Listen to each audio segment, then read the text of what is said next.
Hola, soy Jesús de la Vega, periodista y profesor, y estoy con Ángel de la Vega, mi padre, un periodista y escritor dedicado al periodismo local aquí en Lugo. He estado en activo en el periodismo local 45 años aproximadamente. Él nació en Friol en 1931 y ha desarrollado su carrera en El Progreso, La Hoja de Lunes de Lugo y otros medios, que nos va a contar ahora sobre su carrera y sobre el periodismo. Sí. Entonces, tu tío y tu abuelo eran escritores. Sí, mi abuelo firmaba como Pepe das Festas y era un famoso escritor popular de aquella época, claro, de hace muchísimos años. En cambio, su hijo Celestino fue un filósofo de gran renombre que yo considero que no se le dio el valor que en realidad tenía, porque me parece un hombre de una gran categoría. ¿Y ellos influyeron en que tú te hicieras periodista? Quizás, sí. Bueno, yo de jovencito empecé a escribir crónicas de mi pueblo como corresponsal en Friol. Y hacía crónicas relativamente sencillas, pero fue una atracción. ¿Y qué es lo primero que recuerdas haber escrito? Pues quizá uno que siempre me gustó mucho. Hice un reportaje sobre fiestas que se hacían en el municipio de Friol, que hacía, todas las parroquias tenían su fiesta, y me lo publicaron con una página entera del periódico que me llamó mucho la atención.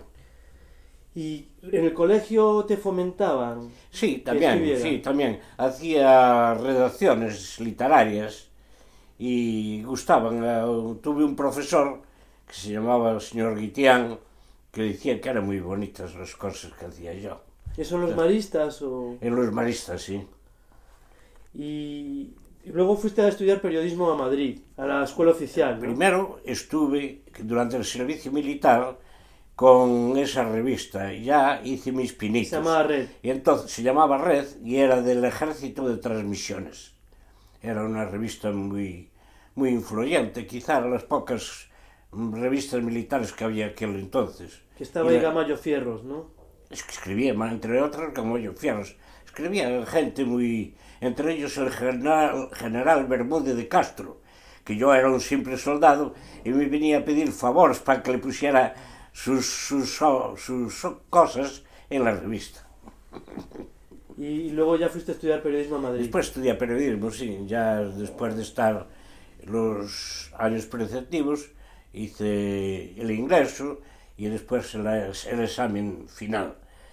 Ya al momento de que termina periodismo, ya me llamó El Progreso y me incorporé por el San Froilán del año 58 al Progreso. Y allí en Madrid hiciste muchos contactos, tanto de personajes gallegos que vivían allí, como Castro Gil... Sí, como eso en Madrid. En Madrid. Sí. Y también famosos... Hombre, te voy a contar un detalle muy curioso. Yo, estando en la escuela de periodismo, claro, había muchos chicos gallegos de diferentes, de Coruña, de Vigo, de Orense, y yo escribía a los diarios de Galicia si querían informaciones y cosas y tal, y el que me contestó fue el Ideal Gallego de La Coruña, que me dijo que sí, que por publicación, que cosa que mandase yo, me pagaban 100 pesetas. Y entonces me dediqué a hacer entrevistas a artistas de cine, y me las publicaban en última página, cosa que estaba yo satisfechísimo, y además me pagaban 100 pesetas. Y luego ya llegaste al Progreso y ahí... Ahí ya entré en el Progreso, ahí hice de todo. Empecé haciendo una entrevista diaria, que para Lugo era una cosa muy importante, porque se da la casualidad de que en Lugo hay muy pocas cosas, por aquel entonces ocurrían muy pocas cosas.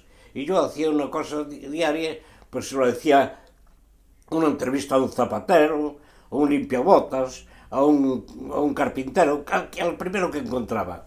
Y cuando venía en alguna revista o obra teatral al Gran Teatro de Lugo, pues me forraba, porque hacía 5 o 6 entrevistas que me llegaban para estar durante una semana haciendo cosas. ¿Y cómo era el periódico? ¿Era muy distinto del que conocemos Sí, hoy en yo día? creo que sí, totalmente diferente. Periódico muy familiar, muy de Lugo, un periódico muy de Lugo. A veces en plan despectivo le llamaban el boletín de Don Puro. Al progreso, el boletín de Don Puro. Pues Pero Puro bueno, era yo creo que para mí tenía un gran valor por ser un periódico que se hacía en una capital pequeña, con muy pocos periodistas, muchos colaboradores y nada más. Hay que decir que Don Puro era Purificación de Cora, el propietario. Sí, propietario, del Progreso. sí. Y ahí conociste a gente como Fole, como Bocelo, Sí. Trapero Pardo. Conqueiro. Y había personajes también curiosos, ¿no? Como Currinche, que era un sableador. Corrinche fue el bohemio más grande que tuvo Lugo. Y no solo bohemio, sino un estafador de pequeña monta, pero bueno. Se dedicaba a hacer timos hasta al alcalde, a los jueces, a quien fuera. Él se atrevía con todo el mundo. Y erais muy poquitos en la redacción, ¿no? Yo recuerdo que éramos 3 titulados y el resto colaboradores, sin título profesional. Y luego ya, ¿cómo te convertiste en redactor jefe? Eso fue mucho después, ¿no? Claro, hubo un ascenso, el que era redactor jefe lo nombraron su director. Entonces tenían que nombrar Que era tu concuñado, Salvador Castro. con Salvador Castro Gallego, sí. Y me nombraron a mí, no sé por qué, pues bueno, yo era, de aquel entonces no era muy brillante, pero era muy trabajador. ¿Y fue antes o después lo de hacer la hoja del lunes? Pues Antes no, de al ser- mismo tiempo fui, porque Lugo era de las pocas ciudades que no tenía hoja de lunes. La hoja de lunes la editaban los periodistas. Y como quiera que no había medios para sacarla adelante, fue de las últimas hojas de lunes en crearse y de las últimas en desaparecer. También tiene esos 2 detalles. Y Y entonces me nombraron a mí, bueno, primero nombraron un director, pero ese director se marchó para el Faro de Vigo de director y me nombraron a mí. Yo era redactor jefe de la hoja de lunes y pasé a ser director. Al año siguiente de... Y la hoja de lunes duró 25 años. Del 62, súmale 22, 87 me parece, que desapareció. Y entonces, en aquel tiempo, pues hice las 2 cosas. Era redactor jefe del Progreso y era director de la hoja de lunes. Y como director de la hoja tuviste varios problemas, Tuve, juicios sí. De aquella la gente se metía mucho en el juzgado por cualquier motivo. Y también había una cosa que se llama Delegación de Información y Turismo, que se podía meterte en el juzgado si veía que había informaciones que no se ajustaban a la verdad o por motivos morales más bien y religiosos. ¿Y qué cualidades tiene que tener para ti un buen periodista? ¿Perdón? ¿Qué cualidades tiene que tener un buen periodista? Yo creo que un periodista debe ser un que le interese la actualidad, estar informado, procurar ver a la gente, hablar con ellos e informar de todo lo posible. ¿Y cómo sabes si uno tiene vocación de periodista? Eso sí que es verdad, es muy difícil. Pero yo sí, yo tuve siempre una gran vocación. ¿Cómo se puede identificar las habilidades que son necesarias para el periodismo y cómo hacer para potenciarlas? Como esto va a ser para chavales, Sí. ¿cómo pueden saber, cómo pueden potenciar sus habilidades? Sí, bueno, es muy importante entre los chicos jovencitos, porque a mí una vez me propusieron, y estuve durante un año haciendo de una agrupación cultural lucense que les diera informaciones periodísticas, y me venían chicos jóvenes. Y, claro, es sobre todo la curiosidad. Entre el niño que tenga curiosidad por saber, por preguntar, por conocer cosas. ¿Qué cambios has visto en el periodismo local en estos 45 años? Cambió totalmente. Aquello era un periodismo muy localista, muy profesional, sí, pero hasta cierto punto. Hoy en día todo para mí es completamente nuevo todo. ¿Y qué tendencias ves en el futuro del periodismo? Bueno, yo creo que la cosa digital se está imponiendo al máximo, ¿no? Pero de todas formas creo que nunca desaparecerá el periódico como lector, como escritor. Y bueno, no hablamos de los libros que escribiste. De momento has escrito 3 y ¿tienes algún 5 otro? libros, una guía sobre Friol, 3 cosas de humor, una de ellas muy curiosa sobre 100 anécdotas sobre Ángel Foley y cosas más de artículos locales. ¿Y qué te parece el proyecto Escola de Prensa del Progreso? Me parece muy interesante. Sí, lo veo muy interesante y ya lo seguí desde el principio. No sé quién lleva eso, los chicos del Progreso, ¿no? Sí, pero lo hacen muy bien, está muy bien hecho. ¿Y qué consejos das a los estudiantes y a los colegios que quieran participar? ¿Perdón? ¿Qué consejos das a los estudiantes que quieran participar y a los colegios? Sí, es interesante que lo hagan todos y más que nada por curiosidad y que pregunten, que quieran averiguar cosas, que es interesante todo eso. ¿Cómo?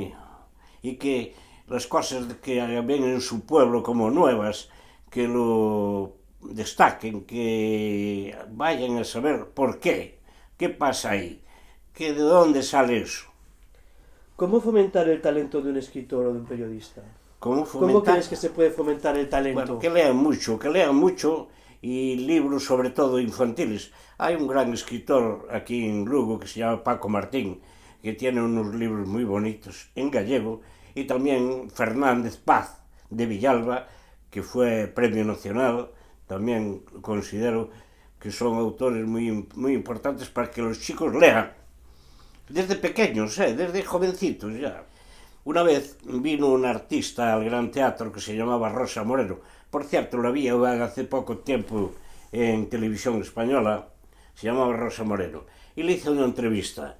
Y esa entrevista, la Delegación de Información y Turismo creyó que afectaba a las malas costumbres y me denunciaron. Esa denuncia fue a un juez, que ahora no me acuerdo del apellido, pero era un juez que hizo que me absolvió e hizo unos considerandos diciendo porque la chica esta decía que le gustaría restregar la cebolleta con muchos lucenses, y eso fue lo que les pareció mal. Y entonces el juez decía, es muy bonito eso de restregar la cebolleta, y a mí también me gustaba. Y este artículo lo cogió Camilo José Cela, que lo publicó en uno de sus libros famosos, está en todos los libros. Y cogió sobre ese artículo lo que escribí yo y los considerandos del juez, que le parecían muy interesantes. ¿Y te defendían esa? Defendía, claro, Camilo José Cela nos ponía muy bien. Claro, porque no te he preguntado antes que tú, 2 de los temas en los que te has especializado son en el humor y las entrevistas. Sí. Háblanos un poco de ¿por qué estos 2 temas? No, el humor siempre me gustó mucho. Yo incluso colaboré en La Codorniz. En La Codorniz y después Hermano Lobo. Muy poco, pero porque era muy difícil entrar ahí. Algún artículo que era bueno, pues te lo ponían. Y más que yo de aquella, más que pagaban, pero pagaban poco, más que por lo que me pagaban porque saliera publicado. Y hice durante un año, todos los domingos, una página dedicada al humor en El Progreso de Lugo. Que firmabas como el Marqués de la Piringalla, ¿no? Entre unos artículos, sí, el Marqués de la Piringalla, otros con Amar y otros con Ángel. Y en cuanto a las entrevistas, ¿cuál era tu toque mágico? Yo hacía unas entrevistas muy sencillas, que eso es lo que le gustaba a la gente, con mucha pregunta y respuesta rápida. Y había un un periódico en Madrid que se editaba los domingos, que se llamaba Dígame, y cogían la mejor entrevista de la semana, y me cogían la mía muchas veces. Mira que había grandes entrevistadores en España, como Donald en ABC, como Del Arco en La Vanguardia, y me cogían mi entrevista, como la mejor de la semana. ¿Cómo hacías cuando un entrevistado no te daba la información que tú querías, no se quedaba callado? Pues yo insistía mucho.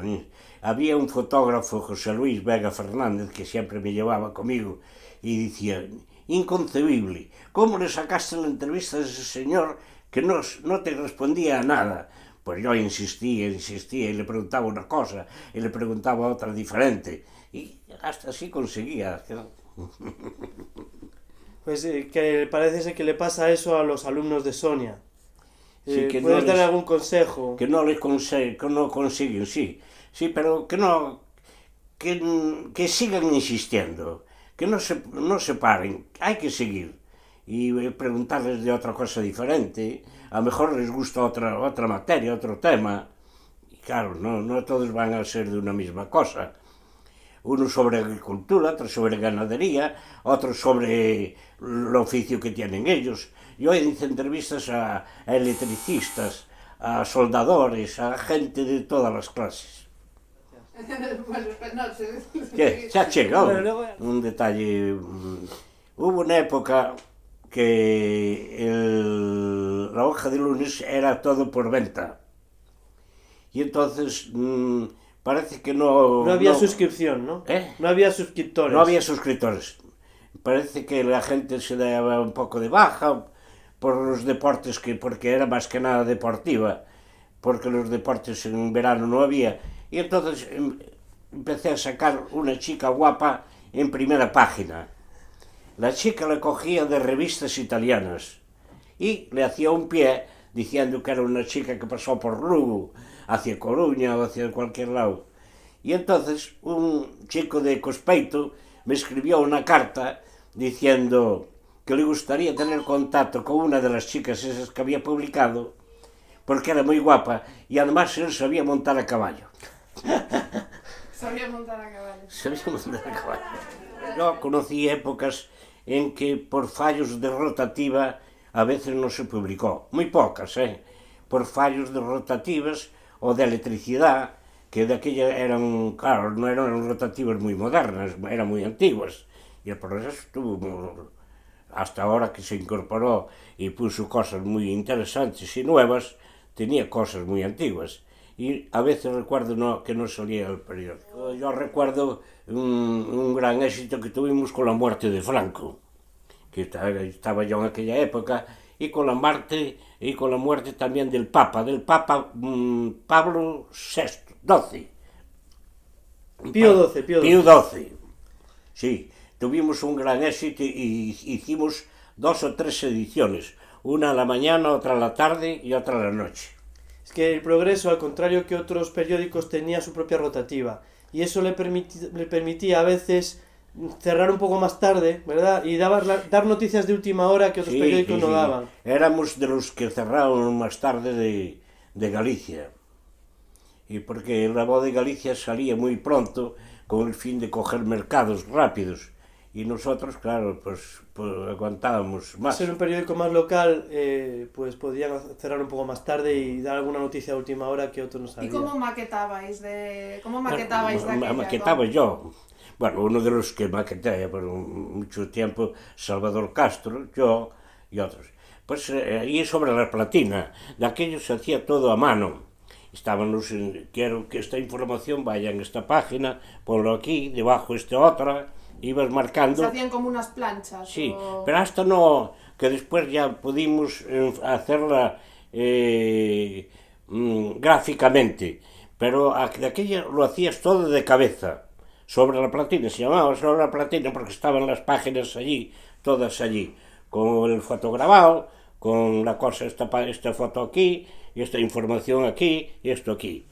Y esto tú ibas señalando y te lo iban poniendo. Y después cuando se fueron introduciendo las nuevas tecnologías... Yo recordé 3 o 4 cambios de primero, todo era a base de teléfono, después teletipo, después ya con estas nuevas técnicas de, ¿cómo se llama?, internet, todo eso, con cambios totales. ¿Y cómo fue el adaptarse a todo Habría eso? que adaptarse, claro, poco a poco. No quedaba otra. A veces costaba más. Por eso yo cuando me marché, que fue cuando vinieron estas, porque me tocaba jubilar, vinieron estas nuevas tecnologías, dije, no quiero aprender cosas nuevas, porque toda mi vida me dediqué a aprender cosas nuevas, con que fuera. Y me marché. Reconozco que son cosas muy interesantes, que hay que hacerlas, porque es la nueva tecnología que llega y hay que estar a la última.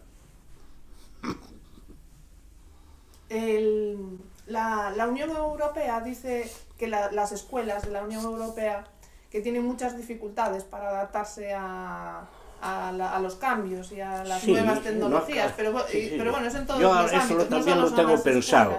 Lo tengo pensado, pero claro, es que también se da la casualidad de que hay muy buenos maestros.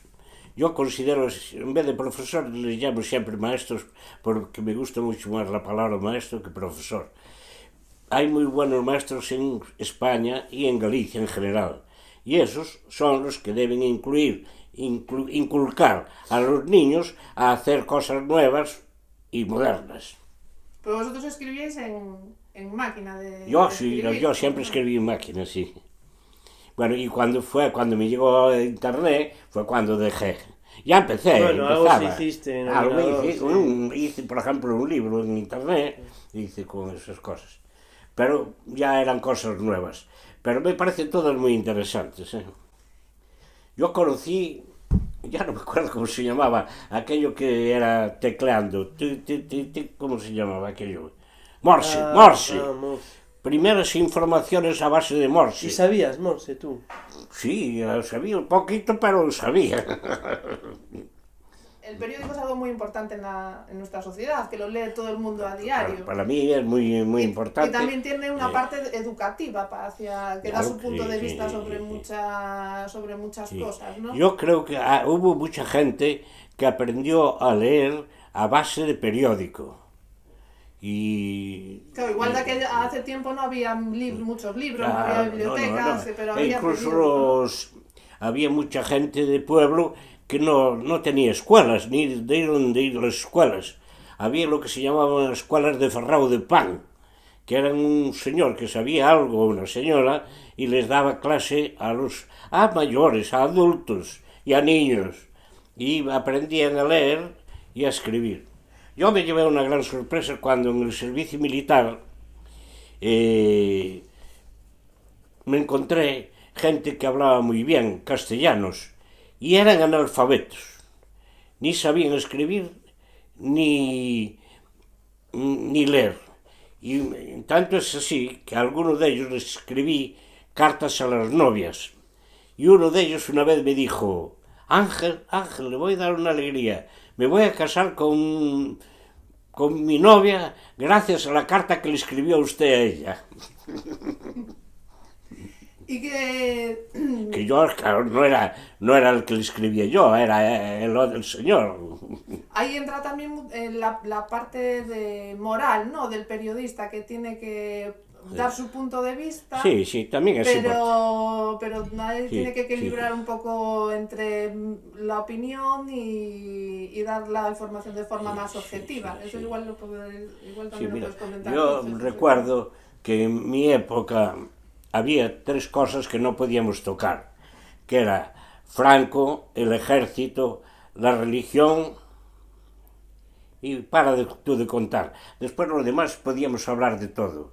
Había con ciertas censura de la información y turismo y después la censura pasó a ser al director del periódico, que era el que censuraba. Por eso, si cometía algún error, era el director el que lo pagaba. Eso ya fue con Fraga, ¿no? Que hizo la Fraga, ley sí. la nueva ley de Fraga que daba la... Es que Fraga le dio otro aire al periodismo también, porque antes estaba todo muy concentrado ahí, y Fraga empezó a sacar ciertas libertades que era muy interesante en aquel entonces. Pasaba la censura de ser la oficina de censura a ser el propio director el que censuraba a sus Era el redactores. director, tenía en su poder la censura. ¿Y eso cómo fue cambiando? ¿Cómo fue el proceso de...? Pues sí, claro, a veces cometías alguna falta y te llamaba la atención Información y Turismo. Tenga cuidado, de eso no se puede tocar, eso tal. Y claro, también después tuvimos otra cosa muy buena, que casi todas las informaciones venían de la agencia EFE y venían ya con la información, la censura pasada. Podías pues, publicar con total libertad.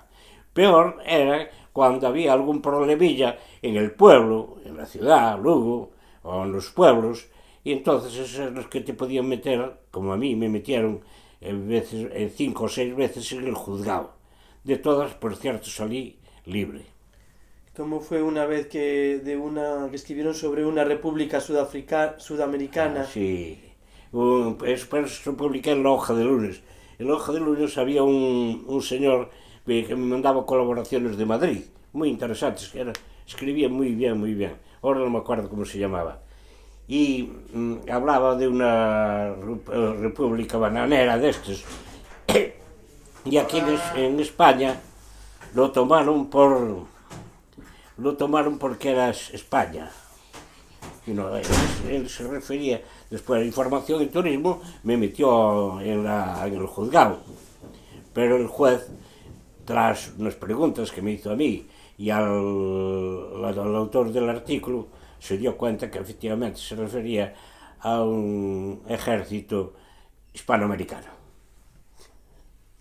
Y eso, la censura, eso después cómo fue cambiando, cómo empezó a haber más libertad para... Sí, pero empezó, claro, sí. También no se daban ya los casos aquellos de... Hombre, yo voy a contarte un caso, por ejemplo, un dueño de una discoteca famosísima aquí de Lugo, pusimos una información dada por la Guardia Civil de que el portero de la discoteca había pegado a unos señores. Y el señor de la discoteca me vino a decir que no era verdad y que el que pegaran fueron los señores al portero de la discoteca. Dije yo, muy bien, si me trae usted información de la Guardia Civil desmintiendo eso, yo lo publico. Pero si no me la trae, no. Y no fue capaz de traer ninguna información diciendo de eso. Y me dijo el caso curioso, oiga usted, he consultado con los abogados de Lugo y de La Coruña y nadie quiere actuar contra ustedes. Ah, claro, el poder de la prensa. El poder de la prensa, sí. Y pero claro, luego ya con la transición, todo el tema de la censura ya desapareció, ¿no? Desapareció, sí, porque la Cuando censura... murió Franco, sí, sí. poco a poco fue... Claro, la censura era con Franco, se puede decir. Franco, religión. La religión marcaba mucho, Cosas de religión no se podía tocar. Y el ejército. ¿Pero fue de golpe o fue un proceso...? No, poco a poco. Yo recuerdo que fue poco a poco. Si tal vez decía, hay que tener cuidado con esto, otra cosa. Y ahora mismo tú ves que igual no hay una censura tan clara como con Franco, pero tú ves ahora que... Yo veo que hay casos de censura muy, muy curiosos hoy en día. Y a veces pasan, otras veces no pasan. Pero, claro, y prueba de eso es que se meten en el juzgado a redactores, a directores de periódicos, y al contrario, y en televisión también.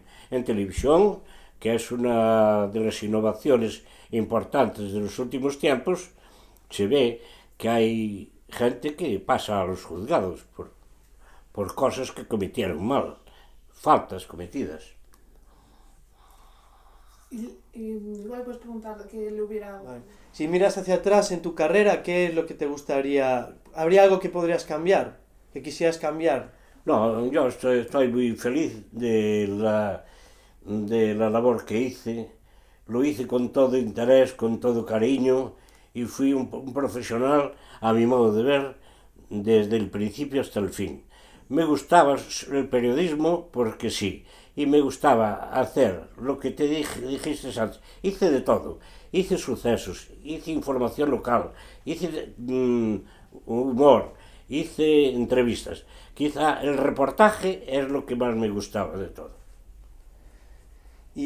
Bueno, de los libros que escribiste, alguno todavía no está publicado, ¿no? Algunos que sí. No están Tengo publicados. uno inédito, que a lo mejor algún día lo publico. No sabes nada, ninguna editorial se Es interesa. que, por ejemplo, lo mandé a una editorial de Vigo y les gustó mucho. Y me dijeron, Ángel, el libro que tienes preparado es precioso, pero en este momento no podemos publicártelo. Que también hay una crisis ahora en el mundo editorial. Yo lo dejo ahí. A lo mejor en el futuro Un día sale. cualquiera. ¿Y sobre qué trata ese libro? Cuéntanos. Son anécdotas sobre Lugo. Anécdotas de diferente clase, de diferente estilo, y que son muy curiosas. Porque... ¿Nos puedes contar alguna? Bueno, pues menciono mucho a Corrinche, menciono mucho antes había, que me preguntó mucha gente, que antes había más locos en Lugo que ahora.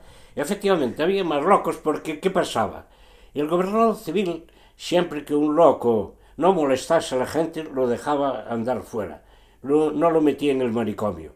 Y entonces había mucho loco que era por la calle, como es Pepiño de la Hortería, como el Eriele, como es el Caga na Brocha, como es Hilario y otros muchos que conocí yo. Tengo cientos de anécdotas sobre esos tipos curiosos. Ya está. Yo creo que tenéis ahí para 2 páginas. Muchas gracias. Gracias, Ángel.